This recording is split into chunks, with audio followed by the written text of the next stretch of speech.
Sublime gracia del Señor. Mateo capítulo 5. Mateo capítulo 5.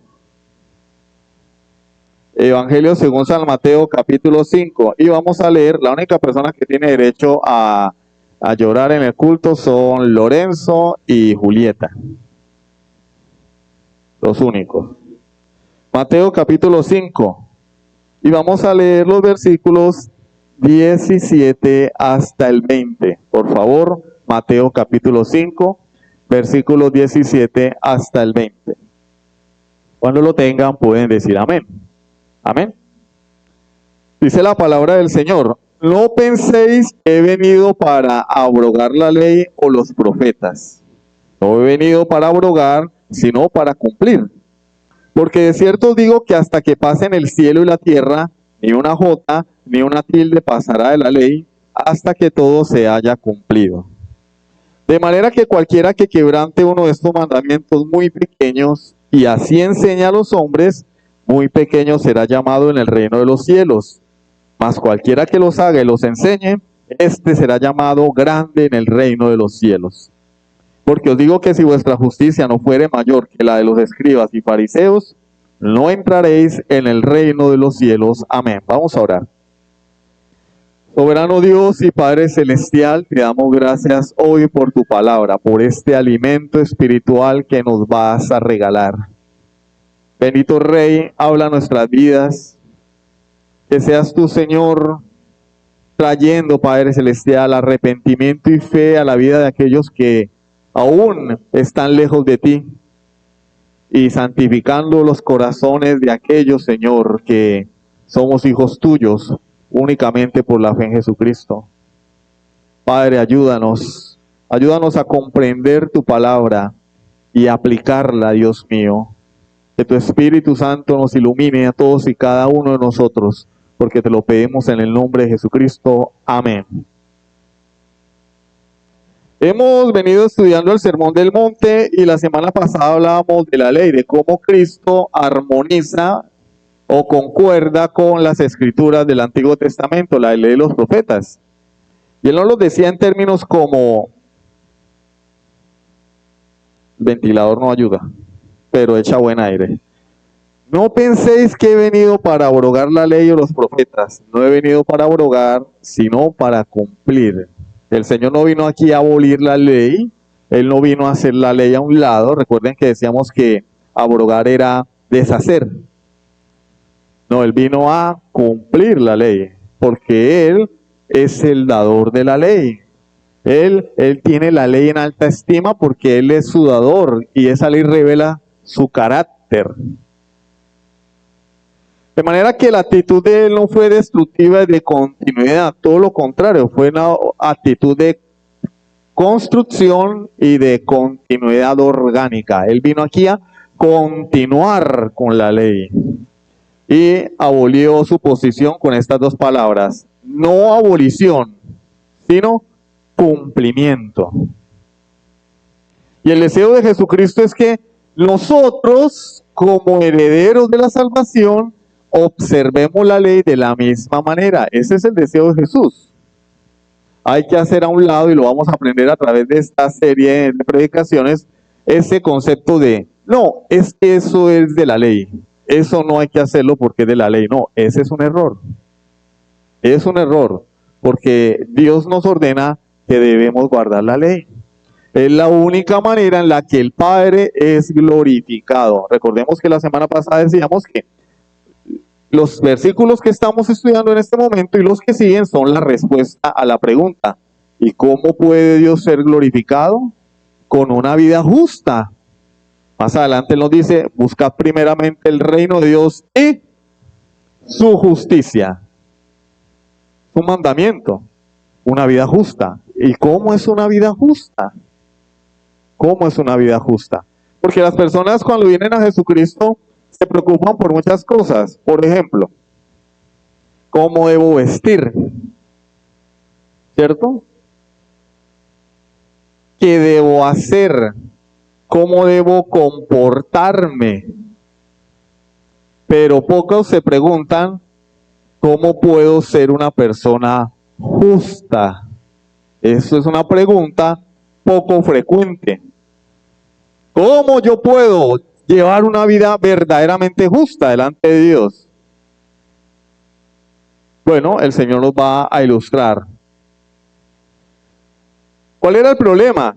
El problema en ese contexto es que los fariseos decían de palabra, de boca, que estimaban la ley, que guardaban la ley, pero sus hechos decían todo lo contrario, porque habían rebajado la ley de Dios con tal de poder cumplirla según su opinión. 365 mandamientos positivos y 250 mandamientos negativos. Habían convertido la ley de Dios en un centenar de normas humanas que ellos podían cumplir. De manera que habían generado una nueva ley que ellos sí podían cumplir con el propósito de sentirse más justos, con el propósito de sentir que estaban realmente guardando la ley de Dios. Ese era el problema. Y conforme a ello enseñaban al pueblo. Pero Jesús fue a rescatar el verdadero carácter de la ley. A enseñarnos cuál es el espíritu de la ley. Cuáles son los principios que están detrás de la santa ley de Dios. Cosa que los fariseos habían denigrado. Nos dice la palabra del Señor a nosotros los creyentes en 2 de Pedro 1, 19 al 21. Tenemos también la palabra profética más segura, a la cual hacéis bien en estar atentos como a una antorcha que alumbra en lugar oscuro, hasta que el día esclarezca y el lucero de la mañana salga en vuestros corazones, entendiendo primero esto, que ninguna profecía de la Escritura es de interpretación privada. Es decir, a nadie le importan tus opiniones. Eso es lo que está diciendo el apóstol Pedro. Yo opino, no, eso a nadie le importa. La profecía no es para que tú la interpretes como quieras. Porque nunca la profecía fue traída por voluntad humana, sino que los santos hombres de Dios hablaron siendo inspirados por el Espíritu Santo. Dios es el dador de la palabra, Dios es el que interpreta la palabra para nosotros, y el pueblo lo que debe hacer es oír y obedecer, no hacer opiniones de la palabra de Dios. Cuando la Biblia dice que el robo es malo, yo no voy a decir, no, pero es que si él gana más que yo, está bien robarle. Yo opino que hay que quitarle al que tiene y darle al que no tiene. No. La Biblia dice, no hurtarás. Así sea Bill Gates. No, pero es que a él le sobra, de malas. No hurtarás. No, pero es que todo el mundo lo hace, de malas. Es la santa ley de Dios y tú tienes que obedecerla. Pero es que yo soy pobre, pues ponte a trabajar. Pero es que no me va bien, bueno, examina tu vida. Esfuérzate más. Pero quitarle a otro, así sea para darle a los pobres, se llama robo. Y por eso hay naciones que están como están, por ese sistema de pensamiento, que es una violación flagrante de la ley de Dios. Entonces hay que dejar a un lado el buenismo, opiniones personales, gustos y tendencias, y ver la ley de Dios como lo que es la norma de vida del creyente.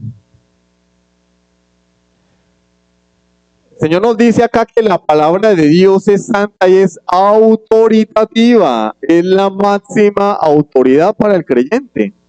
No solamente los escritos del Nuevo Testamento, porque los que estamos Jesús hasta hoy, citamos mucho el Nuevo Testamento. Pero el Señor acá está hablando a través del apóstol Pedro, inspirado por el Espíritu Santo, está hablando del Antiguo.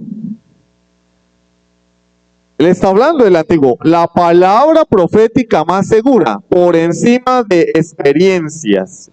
El contexto es, él está relatando la experiencia que tuvo él con Santiago y con Juan cuando presenciaron la transfiguración. Y él dice, nosotros vimos cómo el Señor se transfiguró allá. Pero no me hagan caso.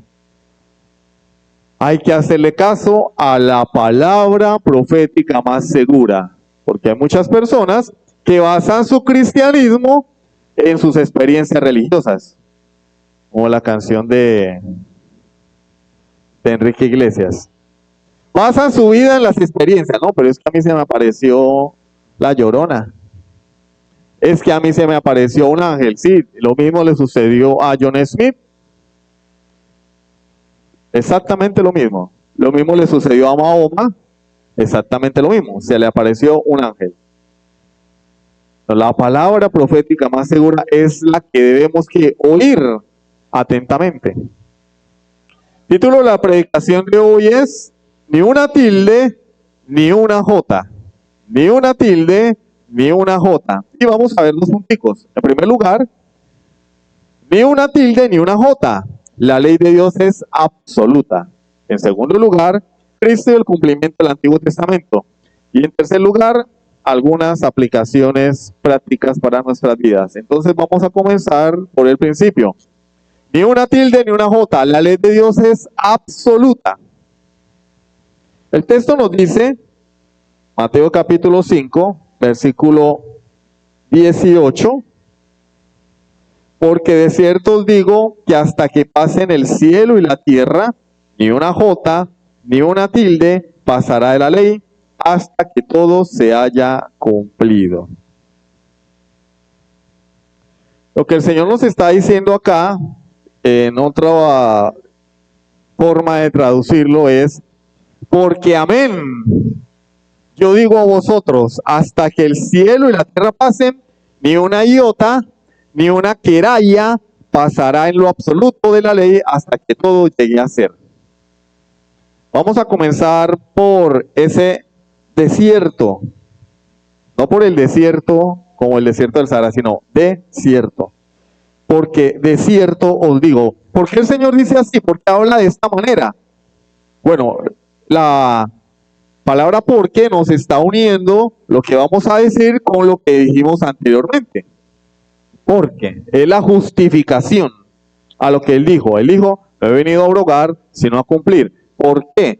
Porque la ley de Dios es absoluta. Pero ese desierto, digo, era una construcción gramatical que se utilizaba para ocasiones en las que se iba a decir algo solemne, súper importante.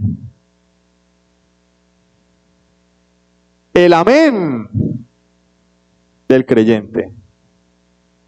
Algo supremamente importante. Ahora imagínense cuando el Señor decía, de cierto os digo, amén, amén. Estas son declaraciones que confirman una verdad solemne. Deuteronomio 27:15 nos habla del amén. Deuteronomio 27:15 dice la palabra de Dios, maldito el hombre que hiciere escultura o imagen de fundición, abominación a Jehová, obra de mano de artífice, y la pusiera en oculto. Y todo el pueblo responderá y dirá, amén. Esto es decir, se acabó de hacer una declaración solemne e importante. ¿Qué es lo importante? Que Dios abomina la idolatría. Amén. Ya tienen que ir viendo que el uso del amén no es para cualquier cosa, ¿no? Hay congregaciones donde se acostumbra que las personas pasan a dar testimonio y por allá atrás, amén, amén, amén, amén. Dicen cualquier boba, amén, amén. No, el amén es el cierre de una declaración importante. Nehemías 8:6. Nehemías 8:6. Bendijo entonces Esdras a Jehová, Dios grande. Es decir, Esdras dio palabras de bendición a Dios. Y todo el pueblo respondió, amén, amén, alzando sus manos. Y se humillaron y adoraron a Jehová inclinados a tierra. Esdras acababa de decir algo supremamente importante, bendiciendo a Dios, y el pueblo declaró, amén, amén. Entonces lo que Jesús nos está diciendo es, oído, atención, lo que les voy a decir es súper importante. Hasta el fin de los tiempos, hasta que todo esto acabe, hasta que la creación llegue a su fin, no pasará la partícula más pequeña de la ley hasta que todo se cumpla. La partícula más pequeña de las escrituras se tiene que cumplir. Se va a cumplir. Y la única manera de que la ley deje de ser es cuando todo esto se acabe. Hay personas que dicen, no, la ley era para el Antiguo Testamento. Eso era para los judíos. Bueno, la semana entrante, no hoy, vamos a ver por qué algunas cosas de la ley sí están vigentes y otras no. Eso lo vamos a saber la semana entrante. Pero está mal decir, no, es que eso no es para nosotros, sobre todo en la ley moral. No, el día del Señor, eso no es.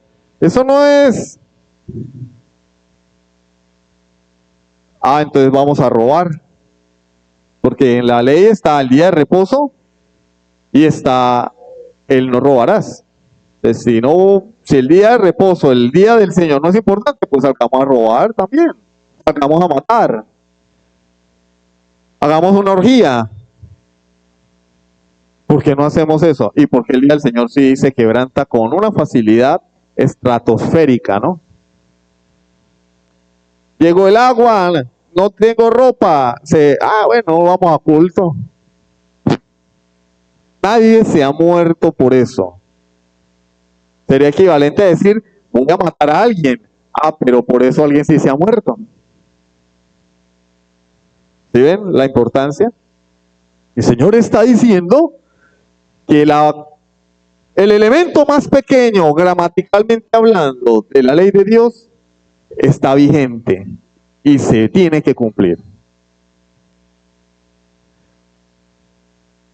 Todos sabemos que el Antiguo Testamento fue escrito en hebreo, ¿sí? En letras hebreas. Y la más pequeña de las letras hebreas era la letra Yod, que sonaba como la I cuando yo digo yo, la Yod. Y en el griego esta letra es representada por la iota, que también es una partícula igualmente pequeña, iota. Esa es lo que nosotros tenemos en nuestras traducciones, la tilde. La tilde. Y la J es la queraya. Viene la palabra griega queraya, que es una prolongación muy pequeña que tenían las letras que las diferenciaba las unas de las otras. Vamos a hacer un ejemplo. La R, ¿qué diferencia a la P de la R? Un palito. Un palito. Si yo a la R le quito la patica, queda una P. De manera que no es lo mismo decir podar que rodar. Cuando uno va a salir en moto, uno dice vamos a rodar, uno no dice vamos a podar. ¿Qué cambió? Un palito. Un palito. Una rayita. Y lo mismo sucede en el hebreo. Para cambiar de la letra B nuestra en el hebreo, que es la letra Bet, a la K, que es Kaf, un puntico. Un puntico. Y cambia la letra totalmente. Es la misma letra, pero la B tiene un puntico en la esquina inferior derecha. Y es otra letra completamente diferente. Tenemos un ejemplo en la Biblia. Levítico 22:32. Levítico 22:32 dice, y no profanéis mi santo nombre para que yo sea santificado en medio de los hijos de Israel. Yo Jehová que os santifico. Allí la palabra profanar en el hebreo es una, pero si le ponemos el apóstrofe o la comita arriba, la tilde nuestra, ya no va a decir profanar, va a decir alabar. Una comita arriba. Y ya no es profanar. Cambia completamente el significado de la palabra. Ahora es alabar. Y el texto quedaría así. Y no alabéis mi santo nombre, para que yo sea santificado en medio de los hijos de Israel. Yo Jehová que os santifico. Entonces el Señor nos dice, no profanéis. Pero si yo le quito la comita, quedaría no alabéis. ¿Sí ven? Es importante ese apóstrofe, esa partícula en la escritura. El significado de lo que el Señor nos está diciendo es que ni siquiera el Antiguo Testamento en el menor sentido va a dejar de cumplirse. Es como que a la T le quitáramos la rayita de arriba o a la I el puntico. Si yo a la I le quito el punto, ¿qué queda? Una L pequeña. Si a la T le quito el palito horizontal, ¿qué queda? Una L. El Señor dice, aún eso en mi ley tiene toda la importancia del mundo. Entonces no querramos ser avispados diciendo, no, pero es que el día del Señor, eso es... Si Él dice que una tilde o una comilla tienen toda la importancia del mundo, imagínense una palabra, o imagínense su ley, el decálogo, un mandamiento de la ley de Dios. No, pero es que no hay que, hay alguna enseñanza de moda y es que no hay que casarse. Pero no hay que casarse porque en el momento en que tú te acuestas, y yo la escuché hace varios años de un pastor, en una reunión de parejas, ¿cómo la ven? No, pero es que cuando tú te acuestas con la mujer, con tu novia, ya te uniste con ella. Bueno, entonces quitemos el mandamiento, no adulterarás, porque la Biblia dice, no adulterarás. Y si el acostarme con una persona ya me hace su esposo, pues sería ilógico establecer en la ley de Dios un mandamiento que lo prohíba. ¿Sí o no? Ese Dios no es digno de adorar porque es un Dios que se contradice. Por un lado me dice, ¿en qué consiste el adulterio? Todo pecado sexual. ¿En qué consiste la fornicación? Todo pecado sexual, incluyendo el adulterio. La fornicación es el sexo fuera del matrimonio, antes del matrimonio. Entonces el Señor dice, no forniquéis, en el Nuevo Testamento, apartados de fornicación. Entonces, ¿de qué nos está diciendo? O sea, Señor, ¿qué es fornicación? Porque desde donde yo entiendo, yo tengo sexo con una mujer y ya estoy casado. ¿Sí o no? ¿De dónde salió esa enseñanza? Ah, pues que a mí me parece. No, a mí no me importa lo que a ti te parezca. La Biblia es categórica. Pecado es pecado. Entonces no escuchemos ese tipo de enseñanza ni esas voces, porque eso es Satanás torciendo la escritura.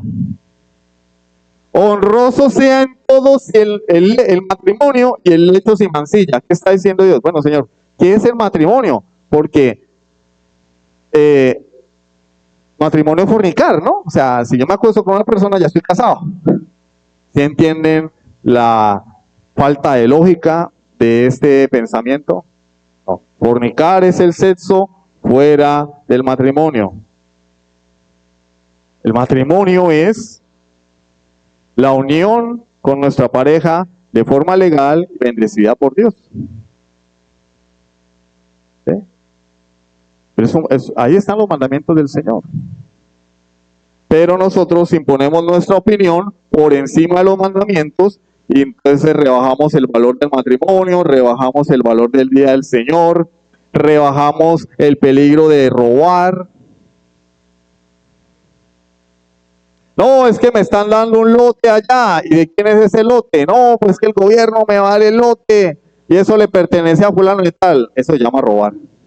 No, pero es que lo está haciendo el gobierno. Vea, lo puede hacer tu abuelo, tu abuela, tu mamá y sigue siendo robo. No, pero es que a él le sobra. De malas. Dios se lo dio. ¿Por qué vas a tomar algo que no es tuyo? No, pero es que todo el mundo lo hace. Ah, entonces todo el mundo lo hace, legaliza el pecado. Hoy se promueve el homosexualismo desde todas las esferas. Volvámonos homosexuales todos porque todo el mundo lo hace. Ya se están haciendo esfuerzos por legalizar la pedofilia. Bueno, vamos a tener intimidad con niños porque todo el mundo lo va a hacer. No, la ley de Dios es la ley de Dios y la cultura y la filosofía legislan el comportamiento de los creyentes. Es la ley de Dios. Es la ley de Dios. Y es lo que el Señor nos está diciendo acá. De manera que ante los ojos de Jesús nadie tiene la autoridad para refutar la ley de Dios, ni siquiera él mismo. Si Jesús hubiera querido abolir la ley, esta hubiera sido una oportunidad magnífica para decirlo. Yo vine a abolir la ley. Déjense de vainas. Le hubiera dicho a los fariseos. Pero él está diciendo lo contrario. Pero el problema es que la iglesia ha entendido lo contrario a lo que Jesús dice. Jesús dice, yo no vine a abolir. Y la iglesia dice, ¿sí ve? Él abolió la ley. ¿En serio? Yo lo he escuchado. Cristo abolió la ley. ¿Y en qué parte de la Biblia está eso? ¿En qué parte? Sí, en Efesios dice que él abolió la ley. Bueno, eso hay que estudiarlo porque no es eso lo que está diciendo el apóstol Pablo. Que lo vamos a ver la semana entrante. Hoy no. Y nos vamos a extender. De manera que el Señor nos dice aquí en su palabra en el versículo 18 que así como el universo es perdurable, la ley del Señor es perdurable. ¿Cuándo va a vencerse la ley? ¿Cuándo va a caducar? Cuando este universo deje de ser hasta el fin. Él lo explicó o lo anunció de una forma más resumida. Cielo y tierra pasarán, pero mis palabras no pasarán. Algunos entienden lo contrario. Cielo y tierra no pasarán, pero su palabra ya pasó. Eso ya quedó así, ya murió. Entonces Jesús no podría haber afirmado con mayor claridad su visión de las escrituras del Antiguo Testamento. ¿Por qué? Porque él mismo es el cumplimiento de las escrituras del Antiguo Testamento. Él es el cumplimiento de las escrituras. Y no solamente es el cumplimiento, él las cumplió, él guardó la ley, él obedeció la ley del Señor. Lo cual nos lleva a nuestro segundo punto, Cristo y el cumplimiento del Antiguo Testamento. En segundo lugar, Cristo y el cumplimiento del Antiguo Testamento. Si ustedes leen los evangelios, podrán haberse dado cuenta que el Señor defendió la escritura. Cuando él fue tentado en el desierto por Satanás, ¿qué citó Jesús? Escrito está. La Biblia dice. Él le dijo, no, Satanás, lo que pasa es que yo qué días tuve un sueño, tuve una visión, alguien me profetizó. No. Él dijo, escrito está, Satanás. Y cuando tenía que enfrentarse a sus adversarios, en muchas ocasiones, que no vamos a tener el tiempo de mencionarlas hoy, solamente vamos a leer algunas, citaba la escritura. Mateo 22, 31 al 32.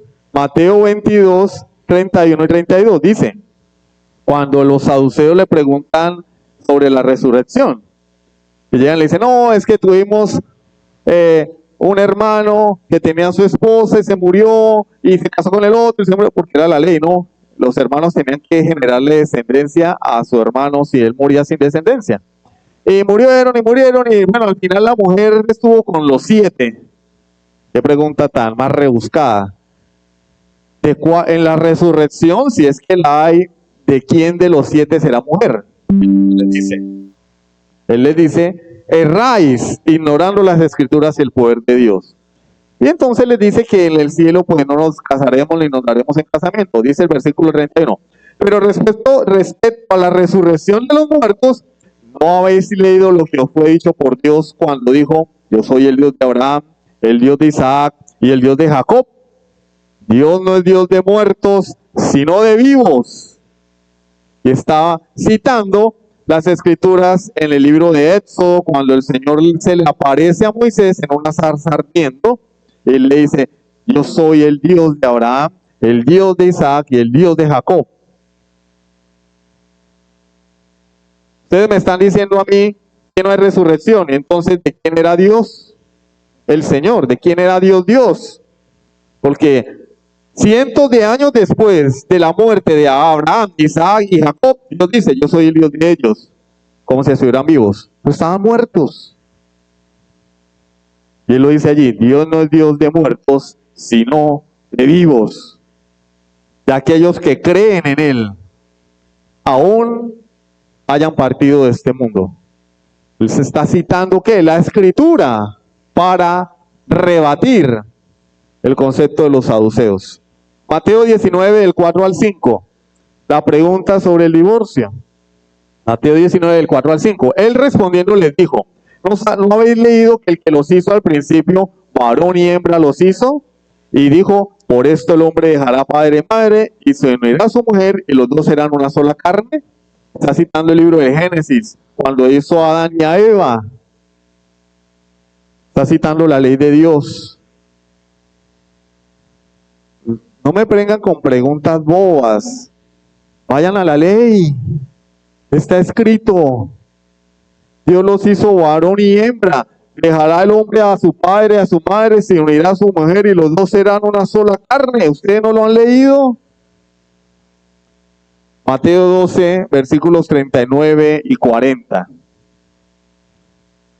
Cuando le demandan señal, Señor, si tú eres el Hijo de Dios, pues muéstranos una señal. Si no era suficiente todo lo que él había hecho. Porque el problema no es incapacidad intelectual. No, el problema es una incapacidad moral. Ellos habían visto lo que el Señor había hecho.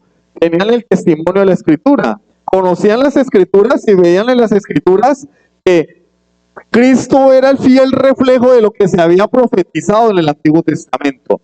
Vieron la obra de Él. Vieron los panes multiplicarse, los peces. Sin embargo, no querían creer en Él. Y entonces le dice, bueno, haznos una señal. Y Él les dice, la generación mala y adúltera demanda señal, pero señal no le será dada, sino la señal del profeta Jonás. Porque como estuvo Jonás en el vientre del gran pez 3 días y 3 noches, así estará el Hijo del Hombre en el corazón de la tierra 3 días y 3 noches. ¿Qué citó él? La ley, el Antiguo Testamento. No, porque ese no era la ley, ese es un libro profético, sí, pero hay 3 maneras de designar los escritos del Antiguo Testamento. De forma general la ley y los profetas, o la ley, los salmos y los profetas. Él estaba citando el Antiguo Testamento, estaba citando la ley, aunque sea un libro profético. Él creyó, porque la Biblia lo decía, las escrituras del Antiguo Testamento le decían que a Jonás se lo comió un pez. No dice ballena, dice un gran pez. Hay una diferencia entre las ballenas y es muy diferente un pez. A las ballenas no se le dice pez. La ballena es una ballena, es un mamífero. Un pez es un pez. Y lo que se comió a Jonás fue un gran pez, no fue una ballena. Y Jesús, porque es más, hoy en día todavía hay personas que están discutiendo por eso. ¿Cómo fue que un pez se comió a Jonás? Eso es increíble. Bueno, la Biblia lo dice y yo lo creo. Y Jesús lo creyó. Si Jesús lo creyó, yo tengo que creerlo, que un pez se comió a Jonás. Seguramente era un bagre muy grande. No, porque el bagre es pez de agua dulce y eso fue en el mar. Pero tiene que ser un pez muy grande para comerse a Jonás. ¿Y por qué? No, pero es que los jugos gástricos, bla, bla, bla, bla. Claro, sí, también los leones estuvieron allí frente a Daniel y no se lo comieron. ¿Cómo la ven? Y los leones comen carne y comen gente. No se lo comieron. El pez se comió a Jonás y no lo digerió, porque Dios así lo quiso. Él citó este episodio que para muchos aún hoy, es más, a muchos creyentes hoy les parece una locura, y él lo citó literal. Entonces él tiene en alta estima las escrituras del Antiguo Testamento. Ahora bien, si él creía que eran veraces las escrituras del Antiguo Testamento y las citaba, ¿por qué la iglesia hoy piensa que ya no son relevantes? ¿Por qué pensamos? No en el ámbito reformado, pero sí en varios ámbitos de la iglesia moderna, las escrituras del Antiguo Testamento son para guardar, están relegadas. ¿Por qué? Si para Jesús fueron importantes. Si para Jesús fueron importantes, para nosotros también deben ser importantes. ¿Qué nos enseña más el Señor a través de este testimonio? Bueno, que si el cielo y la tierra no pasarán hasta que todo se haya cumplido, quiere decir que su palabra es la máxima autoridad para el creyente. No la opinión de nadie. Es que yo escuché una predicación. Bueno, ¿está sustentada en la Biblia? Sí, amén.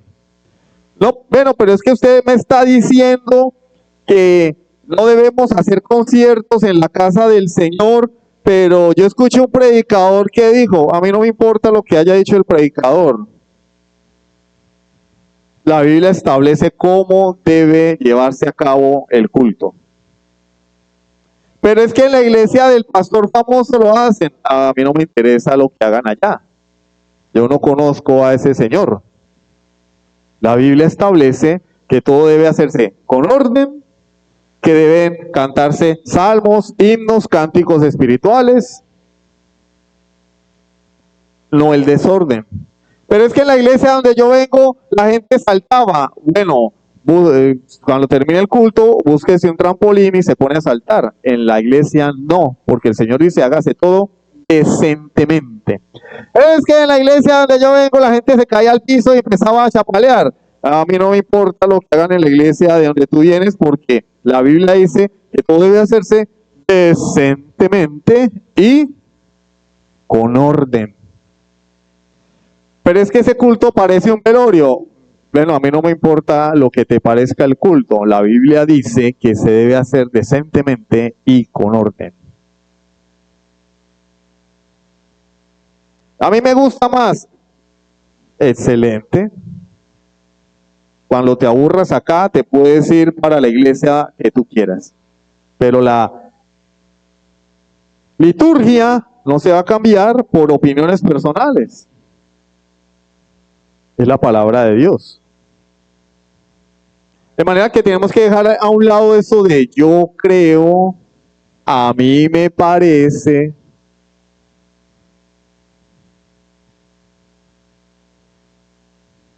Hermano, ¿y por qué tantas largas con lo de recibir miembros? Bueno, porque hay que confirmar que son verdaderos creyentes. No que a mí me parece. No, pero es que aquel casi no viene a la iglesia, no sirve en la congregación, no asiste a ninguna de las actividades de la iglesia. Tiene que recibirlo como miembro. ¿Por qué? Pues que a mí me parece. No, a mí no me parece nada. La Biblia dice, si me amáis, guardad mis mandamientos. Esa persona no guarda los mandamientos de Dios, por lo tanto dudo que sea cristiano. Tenemos que gobernarles por lo que la Biblia dice, no por lo que a mí me parece o mis gustos personales, porque estaríamos entonces cayendo en la misma categoría de los fariseos, añadiéndole a la escritura, poniendo por encima de la escritura una opinión o una tradición, y no es correcto, no está bien delante de Dios. problema es que eso es lo que más se ha atacado hoy. ¿Qué es lo que más se ha atacado? ¿Y cuáles son las doctrinas que más se atacan hoy? Las doctrinas medulares de la iglesia. Solo la escritura. Solo la escritura. Los teólogos de la liberación dudan de la inspiración de la escritura. Muchos creyentes dudan que Pablo escribió inspirado por el Espíritu Santo. ¿Cómo es eso posible? Sí. No permito a la mujer enseñar a ejercer dominio sobre el hombre. Ah, pero eso es porque Pablo era machista. Ah, entonces Pablo no fue inspirado por Dios. No, pero a mí me gusta más la iglesia porque allá hay una pastora. Bueno, la Biblia no dice que haya pastoras. Es un oficio exclusivo para los hombres. No, pero eso es machismo. Mire lo que dice Pablo, porque no permito a la mujer enseñar a ejercer dominio sobre el hombre. ¿Por qué razón? Porque Adán fue creado primero, una razón de creación. Porque la mujer fue la que cayó en pecado primero, una razón de pecado. No son las razones de machismo, es porque Dios creó primero al hombre porque hay un orden. No, pero eso es machismo. A mí me parece que Pablo era un machista. Entonces está diciendo que lo que Pablo escribió no lo escribió inspirado por Dios. Están negando la inspiración de la escritura. ¿Sí ven lo terrible que es asegurar eso? Pablo era machista. No, Pablo fue inspirado por Dios.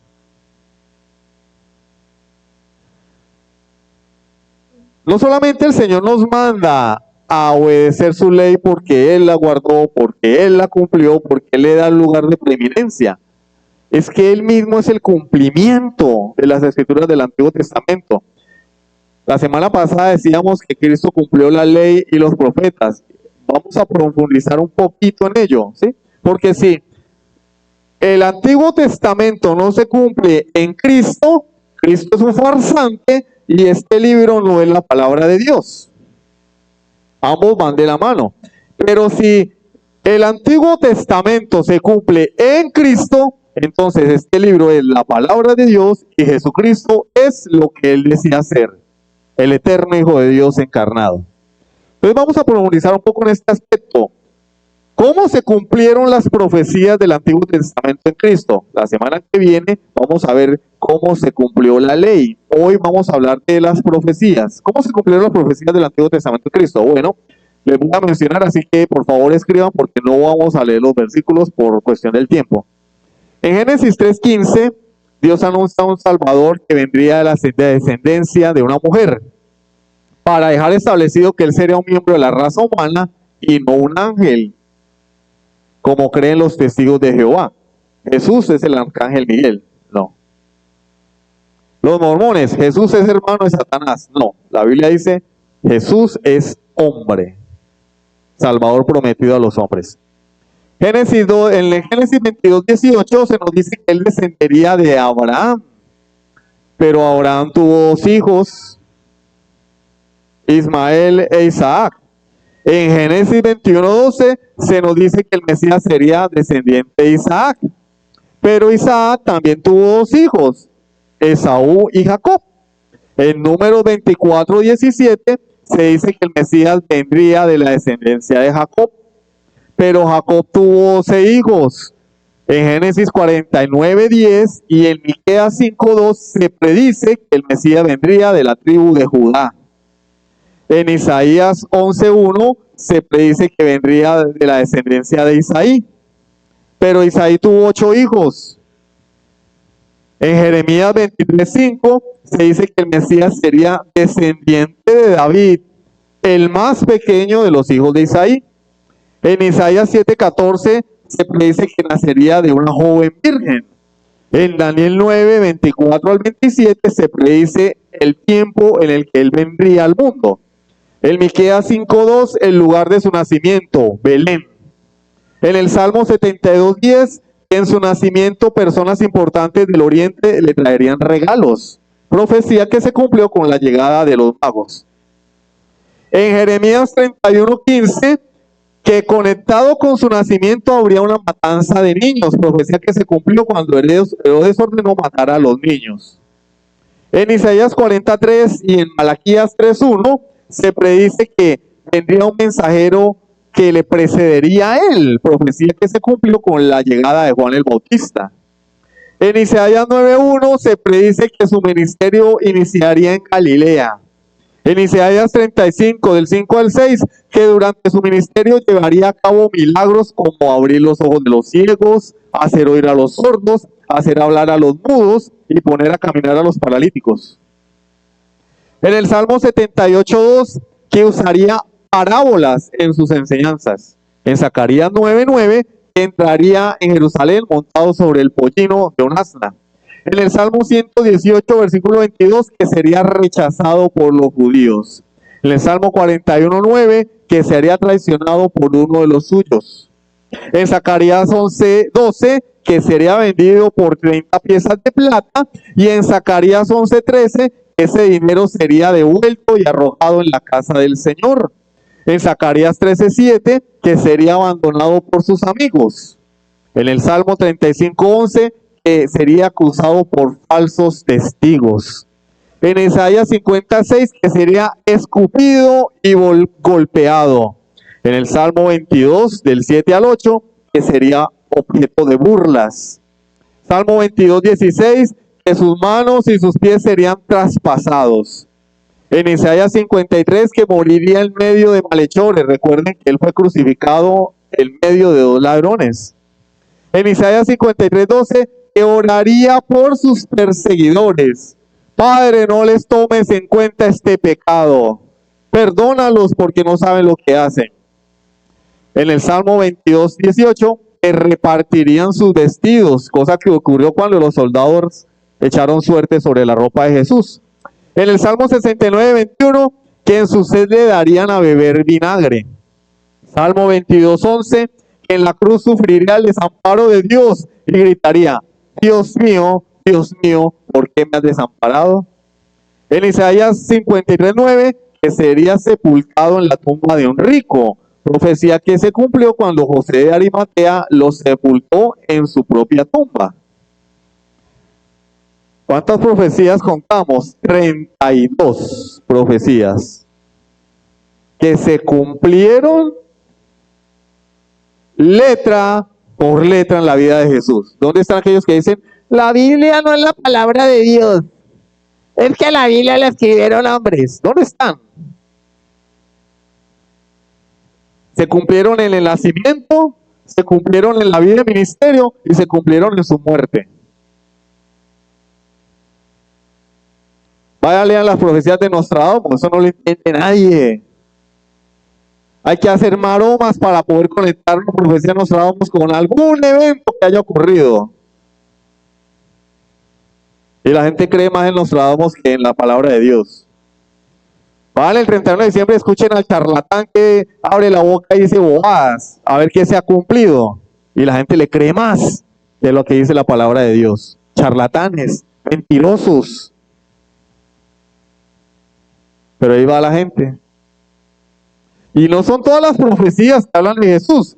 En el Nuevo Testamento se mencionan 90 profecías y más de 300 referencias indirectas a Jesucristo que se llevaron a cabo. El matemático y astrónomo cristiano Peter Stoner toma 48 de las 90 profecías y nos dice que las posibilidades de que se cumplan en un solo hombre son del orden de 1 por 10 a la 157. Esto es una notación científica. Es decir, ustedes agarran el número 1, el número 10 y lo multiplican por un número seguido de 157 ceros. Y después me cuentan qué número es. ¿Cómo se llama este número?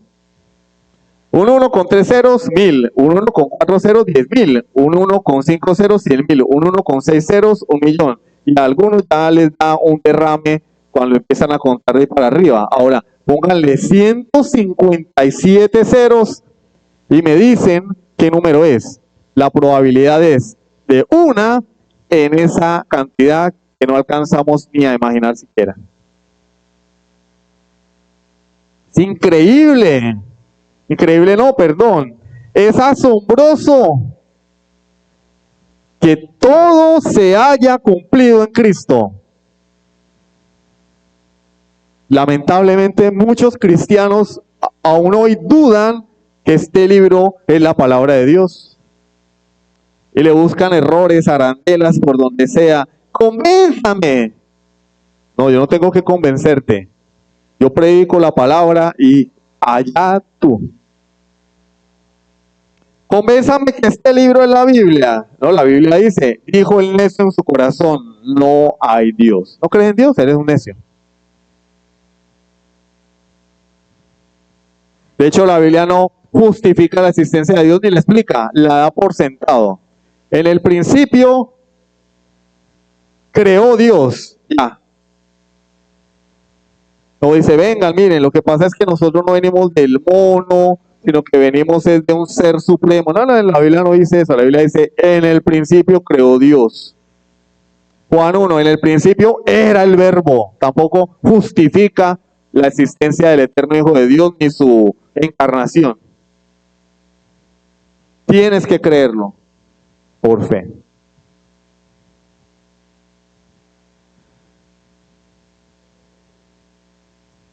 Y eso que solamente estamos hablando de las profecías referidas a la persona de Cristo, porque la Biblia profetiza muchas otras cosas que no tienen que ver directamente con Cristo. Ustedes leen los profetas, hay profecías sobre Egipto, hay profecías sobre Babilonia, hay profecías sobre Edom, profecías sobre Nínive que se cumplieron.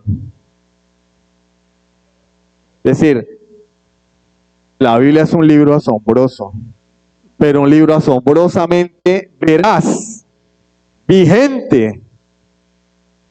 ¿Por qué a la iglesia le cuesta tanto creer en eso? Porque si estas profecías se cumplieron al pie de la letra, ¿por qué dudamos de que la Biblia es infalible, inerrante, suficiente? Que es infalible, que no falla. Es decir, lo que ella dice, eso es. Las profecías no se equivocaron. De manera que cuando Dios dice, guardad el día del Señor, Él no se está equivocando. Él no está exagerando. Tiene toda la razón. Pero la Biblia también es inerrante. No hay errores en la escritura. No, pero es que yo vengo al Evangelio de Mateo y dice una cosa y Lucas dice otra. Sí, porque es que no eran siameses. Cada uno escribe desde su perspectiva, pero no es que se contradigan, se complementan. La Biblia no contiene errores. Y eso hace que para nosotros la Biblia sea suficiente. La doctrina de la suficiencia de la Escritura. ¿Qué necesita el hombre para ser salvo? La palabra de Dios. ¿Qué necesita el hombre para ser santo? La palabra de Dios. Lamentablemente muchas personas salen de las iglesias cristianas después de escuchar un sermón. Dicen, hermano, tuve un sueño, tuve una visión, vino un hermano a orar a mi casa de otra iglesia y me me trajo una palabra profética. Hermano, la sola pregunta ofende. Porque el creyente verdadero sostiene la doctrina de la suficiencia de las Escrituras. Hermano, tuve un sueño, como le dijo Morfeo a Nio, guárdatelo para ti. Eso es para ti. Hermano, pero es que, ¿qué significará el sueño? Bueno, yo le puedo decir quién le puede interpretar el sueño. El indio masónico, si es que todavía está vivo, hace esos trabajos. Los brujos hacen esos trabajos, pero en la iglesia no hay brujos. Y acá está el indio masónico. Dios habla es a través de su palabra, y su palabra es veraz, suficiente, infalible, inerrante, y deberíamos tenerla en alta estima. No dejarla por ahí a un lado. El Señor nos está diciendo, todo se ha cumplido y se va a cumplir. Es más fácil que se destruya el universo a que la palabra de Dios caiga. Y deberíamos tener eso en cuenta en nuestra vida. Conclusiones. ¿Qué podemos aprender de este texto? Bueno, que las escrituras son absolutas. Es decir, lo que la Biblia dice, esa es la verdad. ¿Quieres conocer la verdad? Acá está la verdad. No, pero es que yo vi un video en YouTube, porque ahí están los que ven videos en YouTube, de que los reptilianos, es que reptiliano ni 8 cuartos, lee tu Biblia. Ponte a leer y a estudiar la palabra de Dios. Ella es la verdad.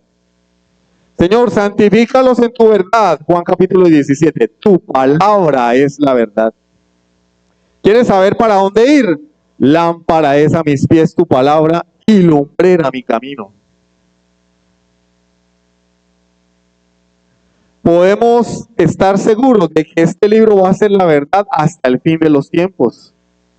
Así como esto se va a sostener únicamente hasta la segunda venida de Cristo, la palabra de Dios permanecerá vigente hasta la segunda venida de Cristo. Porque cuando Cristo venga y los creyentes estemos en su presencia por toda la eternidad, ya no habrá necesidad de Biblia. Porque estaremos cara a cara con el Señor. Pero mientras eso no sea así, este libro sigue siendo la única revelación de Dios. No hay más revelación. El que el Señor me reveló en sueños. No, ya no más. Las escrituras son la única suficiente regla de fe, conducta, obediencia a salvadores. Es la palabra de Dios.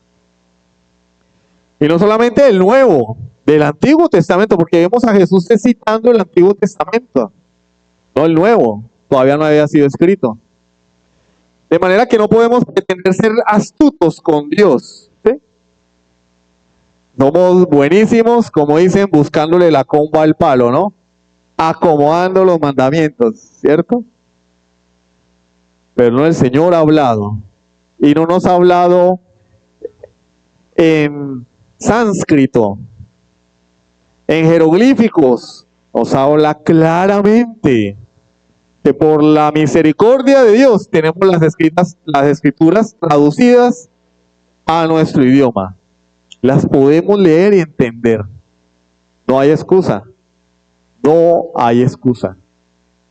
Las cosas más insignificantes, entre comillas, que están en la Biblia, se van a cumplir, porque Dios las inspiró, porque Dios es inmutable. Él es el mismo ayer, hoy y por los siglos de los siglos. Si para Dios el homosexualismo es pecado, antes de la ley, si el apóstol Pablo dice que ni los afeminados, ni los que se echan con varones, ni las mujeres que han dejado el uso natural del varón, ni el hombre que ha dejado el uso natural de la mujer, Romanos capítulo 1, entrarán en el reino de los cielos, por más que los tontos que se reúnen a premiarse entre ellos mismos en los Grammys, en los Oscar, digan que eso es normal. No es normal. Ahí vemos a los jovencitos en el Jardín Plaza agarrados de la mano, a las jovencitas aquí en Ureña ya agarradas de la mano, y el mundo aplaudiendo eso. ¡Qué valientes! No. ¡Qué cobardes! Viven en pecado y quieren que el mundo aplauda su pecado. Hay que ser valiente para vivir la vida cristiana y guardar la ley de Dios.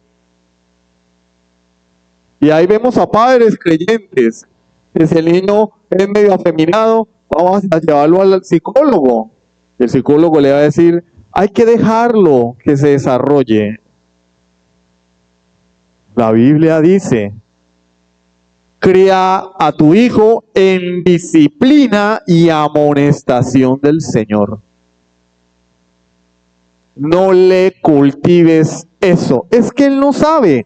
Él sabe. Y sabe más que tú. Él sabe. Tienes que corregirlo. tienes que enseñarle, tienes que instruirlo. Pero es que a mi hijo no le gusta ir a la iglesia, de malas. Es que a mi hijo no le gusta el devocional, de malas. Porque vas a rendirle cuenta a Dios por tus hijos, vas a rendirle cuenta a Dios por tu esposa, vas a rendirle cuenta a Dios por tu esposo, mujer. ¿Qué le vas a decir? ¿Vas a ser como aquel que escondió lo que Dios le entregó porque tuvo miedo? ¿O vas a ponerle el pecho a la vida y hacer las cosas como deben ser? Porque es lo que Dios mandó en la Escritura.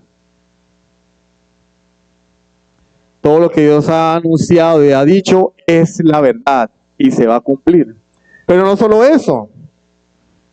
Así como Él prometió que Cristo iba a venir, que Cristo iba a nacer en Belén, que nacería de una virgen, que sería anunciado por Juan el Bautista, que predicaría en parábolas, que sería traicionado, que sería crucificado, qué palabras iba a decir en la cruz, que sería sepultado con los ricos, Isaías 53, también dice que va a venir un día en el cual Él va a juzgar al mundo. Hechos 17:31, por cuanto ha establecido un día en el cual juzgará al mundo con justicia, por aquel varón a quien designó, dando fe a todos con haberle levantado de los muertos. Mira, dice que le dio fe a todos. No. Ahí la palabra fe no significa creer, ahí la palabra fe significa testimonio. Todo el mundo es testigo de la resurrección de Jesús. Por tal razón deberían creer en Él. El versículo 30 dice, pero Dios, habiendo pasado por alto los tiempos de esta ignorancia, ahora manda a todos los hombres en todo lugar que se arrepientan. ¿Y por qué tengo que arrepentirme? Porque un día Él va a juzgar el mundo. Y si Él cumplió todas las profecías del Antiguo Testamento, esta profecía también la va a cumplir. No juegues con candela. No juegues con Dios. Él va a cumplir su palabra. Juan 3:36, el que cree en el Hijo tiene la vida, pero el que rehúsa creer en el Hijo no verá la vida, sino que la ira de Dios está sobre él. Muchos piensan que van a llegar a aquel día y van a tener un chance. Muchos piensan que cuando estén al borde de la muerte van a tener 5 minutos para poderse arrepentir. Muchos hacen el arrepentimiento del ladrón una doctrina. El ladrón se arrepiente en el último momento. Yo también me puedo arrepentir en el último momento. ¿Y qué sabes tú? Búscame en la Biblia cuántas personas se arrepintieron en el último momento. No es la norma. El Señor dice, si oyeres hoy su voz, no endurezcáis vuestros corazones. Hoy es el día de salvación, es hoy. Como dice el muñeco, es hoy el día de la salvación. No es mañana, no lo dejes para mañana, no lo dejes para más tarde. El Señor va a cumplir su promesa. El que no cree será condenado.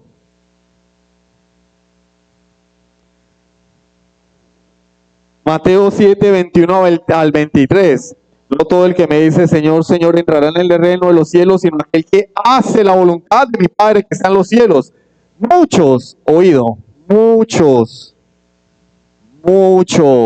la mayoría, el mayor porcentaje de personas me dirán en aquel día, Señor, Señor, en tu nombre no profetizamos, y en tu nombre no echamos fuera demonios, y en tu nombre no hicimos muchos milagros. Mire, esa gente nos gana a nosotros, porque profetizaron, echaron fuera demonios, hicieron milagros. Nosotros no hacemos nada de eso. ¿Y qué dice el Señor? Ay, sí, qué pena con ustedes. Ustedes se portaron bien, sigan adelante. Ustedes tenían un ministerio muy bueno, sigan adelante. Tocaban instrumentos como nadie, sigan adelante. Tenían una voz de Pavarotti y le quedaban pañales, sigan adelante. Tenían mucho talento, mucho dinero, sigan adelante. No.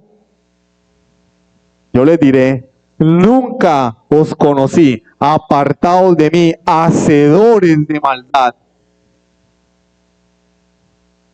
Yo les diré, dice, yo les declararé, nunca os conocí, apartados de mí, hacedores de maldad. Y Mateo 25 lo dice de una forma mucho más crítica, apartados de mí, malditos, al fuego eterno, preparado para el diablo y sus ángeles. Él va a cumplir eso. El que no se arrepiente estará eternamente sin Dios y va a tener de compañero a Satanás por toda la eternidad. ¿Por qué no creemos en eso? ¿Por qué tú que no te has arrepentido? ¿Que crees que eres cristiano? Porque en tu iglesia te predicaron que haciendo una oración que no aparece en la Biblia te ibas a salvar y te remojaron en un tanque con agua. ¿Crees que eres creyente por eso? Pero tu vida no ha sido transformada, no ha sido cambiado, no amas a Dios, no amas a la iglesia, no guardas sus leyes. Aún así piensas que eres creyente. Y el Señor hoy te dice, arrepiéntete, porque en aquel día te voy a decir, no te conozco. ¿Por qué no creemos en eso? ¿Por qué razón? La iglesia hoy no quiere oír la voz del Señor. Romanos 2 del 5 al 8. Pero por tu dureza y por tu corazón no arrepentido, atesoras para ti mismo ira para el día de la ira y de la revelación del justo juicio de Dios. Vendrá el día de la ira, el cual pagará cada uno conforme a sus obras, vida eterna a los que, perseverando en bien hacer, buscan gloria, honra e inmortalidad. No buscan las cosas de este mundo, buscan gloria, honra e inmortalidad, pero ira y enojo a los que son contenciosos y no obedecen a la verdad, sino que obedecen a la injusticia. Iglesia, cristianos, amigos, ¿tú piensas que Dios está tomando el pelo? ¿Tú piensas que Dios es un meme? ¿Tú piensas que estos son fake news? ¿Noticias falsas? ¿Piensas que esto es una broma? ¿Que la vida cristiana es una recocha? ¿Piensas que la salvación es una broma? ¿Que es como la película de Adam Sandler, El Hijo del Diablo, que es muy chistosa, pero muestran una versión irrespetuosa del infierno? La gente va allá y allá están bailando. ¿Piensas que eso es el infierno? El Señor dice, allí será el lloro y el crujir de dientes. Allí será el lloro. Vas a lamentar cada vez que viniste a este lugar y saliste por esa puerta en la misma condición. Vas a lamentar las veces que tu mamá lloró y oró por ti para que te arrepintieras y no lo hiciste. Vas a lamentarlo. El Señor va a cumplir su promesa, pero de la misma manera también va a cumplir las promesas para sus hijos. El que oye mi palabra y crea en el que me envió tiene vida eterna. Todo verdadero creyente, a pesar de que el mundo esté mal, a pesar de que el mundo esté en la inmunda, sumido en el pecado, a pesar de que estés con la cartera vacía, con la nevera vacía, que estés pasando aflicción o enfermedad, Él ha prometido que si tú tienes a Jesucristo, tienes vida eterna. Él ha prometido que volverá por segunda vez. En la casa de mi padre hay muchas moradas. Si no fuera así, yo lo hubiera dicho. Voy pues a preparar lugar para vosotros. Y si fuera así, volveré y os tomaré a mí mismo, para que donde yo estoy, vosotros también estéis. Él así lo ha dicho. Todo verdadero creyente va a estar por toda la eternidad en la presencia de Dios. Y esa es nuestra esperanza. Pero Pablo dice, el que tiene esta esperanza se purifica a sí mismo. Él cumplirá sus promesas, queridos hermanos. De manera que si eres creyente y has pecado, arrepiéntete, deja ese pecado y santifícate para Dios. Si eres creyente y sigues a Jesucristo con fervor, confía en sus promesas porque Él es fiel. Pero si eres incrédulo, Él te llama al arrepentimiento, porque Él va a cumplir su palabra. Vida eterna, si tienes a Jesucristo, pero vergüenza y confusión perpetua si rechazas el llamado de Dios. Este libro tiene que ser la norma del creyente, no las experiencias del predicador, no los chistes, las canciones, la teología de muchos creyentes está determinada es por lo que cantan los adoradores. Es que Marcos Barrientos dice esto en esta canción. A mí qué me importa lo que diga Marcos Barrientos. Es que Jesús Adrián lo dijo y a mí qué me importa. Y Marcos, y a mí qué me importa. Si no tiene sustento bíblico, no tengo que escucharlo, no tengo por qué hacer caso, porque la única regla del creyente es la palabra de Dios. Y hacemos bien en oírla atentamente. Vamos a orar.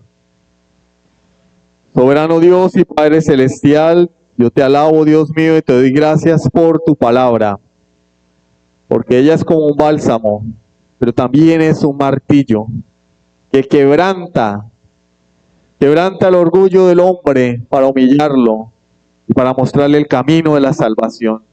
Padre, santifícanos en tu palabra, que nuestros ojos, Señor, vean las maravillas que hay en ella, podamos contemplar la hermosura de este maravilloso libro, amarlo como el tesoro más preciado. Dios mío, bendice a tu pueblo, Señor. Impacta las vidas de los que estamos aquí presentes y aquellos que no se han arrepentido, ten piedad de ellos, Padre Celestial, porque te lo pedimos en el nombre de Jesucristo. Amén.